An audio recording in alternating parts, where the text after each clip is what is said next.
বিসমিল্লাহির রহমানির রহিম। হে সমস্ত জগতবাসী, আশা করছি সকলে ভালো আছেন। আজকের আলোচনাটি নিয়ে আসলাম, সেটি হলো স্বপ্নের ব্যাখ্যা। এই স্বপ্নের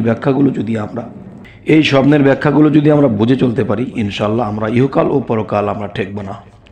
আর ইহকালে ঠেকবো না কিভাবে? যেমন একটা ফ্যামিলি চালাতে গেলে একজন মানুষের ব্যবসায়ী, চাকরিজীবী একটা কিছু হতে হয়। এখন ব্যবসায়ী, চাকরিজীবী হতে গিয়ে আপনি মনে মনে ধারণা যা করেছেন তা সেই হিসেবে আপনি ব্যবসা করেছেন, কিন্তু ব্যবসায় মার খেয়ে গেছেন, লক্ষ লক্ষ টাকা ঋণ হয়ে গেছেন। এটা কেন হলেন?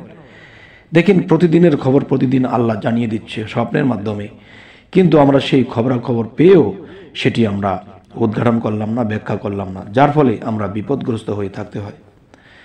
তাই আপনাদের সামনে যে আলোচনাটি নিয়ে আসছি সেটি অবশ্যই আমাদের জানতে হবে, বুঝতে হবে। তবে আজকে নিয়ে আসবো আজান ও একামত নিয়ে যে কিছু আলোচনা। কোনভাবে আজান দিলে কি হয়, কোনভাবে আজান দিলে দুর্ঘটনা হয়, কোনভাবে আজান দিলে ভালো হয়, মঙ্গল হয়। অবশ্যই এই সম্পর্কে আপনাদের সাথে কিছু কথা বলবো ইনশাল্লাহ। সেটি হলো, দেখুন, কেউ যদি দেওয়ালের উপরে দাঁড়িয়ে আজান দিতে দেখে, তবে সে কোনো ব্যক্তিকে ফয়সালার দিকে ডাকবে। আর যদি ঘরের ছাদের উপরে দাঁড়িয়ে আজান দিতে দেখে স্বপ্নে, তাহলে সে এটাই বুঝবে যে তবে তার স্ত্রী ইন্তেকাল করবে। এবার আসি, কেউ যদি মিনারায় উঠে আজান দিতে দেখে স্বপ্নে, তাহলে এটি কি বুঝবে? এটি বুঝবে সে হকের দিকে মানুষকে আহ্বানকারী হবে এবং তার হজ করার সম্ভাবনা থাকবে বেশি। এবার আসি, কেউ যদি কূপের মধ্যে আজান দিতে দেখে, তবে এটি স্বপ্নের ব্যাখ্যা এটি হবে যে সে মানুষকে এক দূরে সফরের জন্য উদ্ভূত করবে। এবার আসি, কেউ যদি তার প্রতিবেশীর ছাদে উঠে আজান দিতে দেখে, তবে কি বুঝবে? তবে সে তার প্রতিবেশীর স্ত্রী বা প্রতিবেশীদের সাথে খিয়ানত করবে। নাউজুবিল্লাহ। গোসলখানায় আজান দিতে দেখলে এই বিষয়টি কি বোঝায়?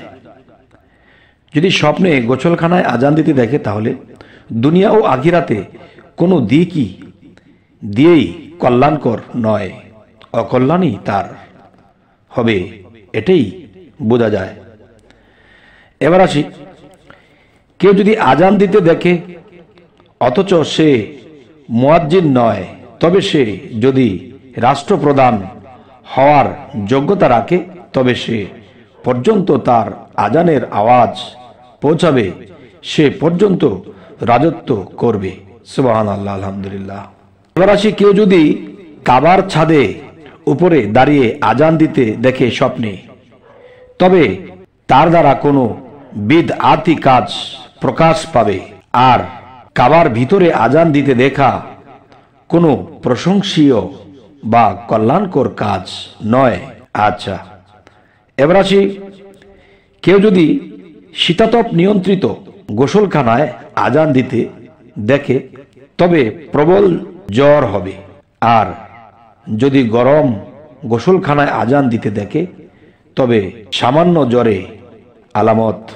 এবার আসি, কেউ যদি কোনো টিলার উপর দাঁড়িয়ে আজান দিতে দেখে স্বপ্নে, তবে কোনো গ্রাম্য লোকের নিকট হতে রাজত্ব লাভ করবে, আর যদি রাজত্ব করার যোগ্যতা না রাখে, তবে কোনো লাভবান ব্যবসা বা কোনো মনমতো পেশা হতে আসবে। এবার আসি, কেউ যদি আজানে কোনো কিছু বাড়িয়ে বা কমিয়ে দিতে বা কোনো পরিবর্তন করে দিতে দেখে, বা আজানের যে কথাগুলো আছে এই কথাগুলো যদি কেউ বাড়াতে চায় বা কমাতে চায়, বা কমিয়ে ফেলেছে বা বাড়িয়ে ফেলেছে, তবে সে বাড়ানো কমানো হিসেবে মানুষের উপর অত্যাচার করবে। নাউজুবিল্লাহ, আস্তাগফিরুল্লাহ। এবার আসি, কেউ যদি রাজপথে আজান দিতে দেখে আর লোকটি যদি সৎ লোক হয়, তবে সে মানুষকে সৎ কাজে আদেশ এবং অসৎ কাজে নিষেধ করবে, আর যদি ফাসাদি বা অনিষ্টকারী হয়, তবে তাকে হত্যা করা হবে। নাউযুবিল্লাহ, আস্তাগফিরুল্লাহ। এবার আসি, কেউ যদি রাষ্ট্রপ্রধানের গেটে আজান দিতে দেখে তবে সে সত্য কথা বলবে। আচ্ছা, তবে হে সমস্ত জগতবাসী, কারণ এই যে চ্যানেলটি আপনাদের সামনে উপস্থিত করা হয়েছে, তো এই চ্যানেলটি আপনারা অবশ্যই চোখ রাখবেন, কেননা আজান বিষয়ে যে কথাগুলো বলা হলো হয়তো পরের পর্বে অন্য সাবজেক্টে পাবেন। একটা একটা করে সাবজেক্ট যখন শেষ করা হবে তখন মানুষের এটি শিখা হবে। যেমন আজকে আজান বিষয়ে বলেছি, অন্যদিন অন্য বিষয়ে বলবো, তাহলে মানুষ একটা দিক পাবে যে আজানের বিষয়টা, ব্যাখ্যাটা জেনে গেলাম। তো কেউ যদি আজান বিষয়ে এরকম কেউ কিছু দেখে তবে সে ব্যাখ্যা করে চলতে পারবে ইনশাল্লাহ। তবে হে সমস্ত জগতবাসী, আমাদের এই চ্যানেলের আলোচনা যদি ভালো লাগে অবশ্যই সাবস্ক্রাইব করে নেবেন এবং পরবর্তী আলোচনা যেন আপনাদেরকে পৌঁছে দিতে পারি তাই অবশ্যই চোখ রাখবেন। তো সকলেই ভালো থাকবেন। আল্লাহ হাফিজ।